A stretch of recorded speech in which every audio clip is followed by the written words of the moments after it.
Well, today the presidential campaign trail cut right through West Baltimore as Democratic hopeful Senator Bernie Sanders walked right through Freddie Gray's neighborhood. ABC 2 News' Jeff Hager has more on Sanders' meeting with African-American civic and religious leaders. Jeff?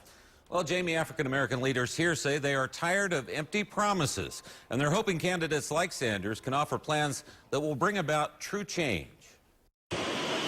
From the moment he stepped off the bus here in West Baltimore, Bernie Sanders had to know there would be nothing casual about his stroll through its depressed streets, with dozens of cameras trying to capture his every move. You'll see, Senator, that the mural is broken. If you only give us some space. At Sanders' side, the Reverend Dr. Jamal Bryant, the pastor and founder of the Empowerment Temple Church, who helped point out what the presidential candidate was seeing and what went unseen. The epicenter of what has taken place since the Freddie Gray uprising has been simply around one CVS store. What the media has not reported, what has not been shared, is the 18 to 20 black-owned businesses that are still closed because their insurance has not stepped up to the plate and they have been ignored.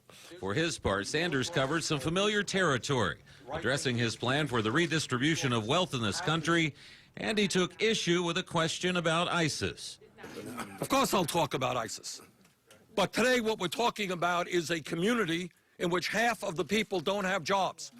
We're talking about a community in which there are hundreds of buildings that are uninhabitable. We're talking about a community where kids are unable to go to schools that are decent. And on a day marked with raw emotion, we don't want Trump! We don't want Trump!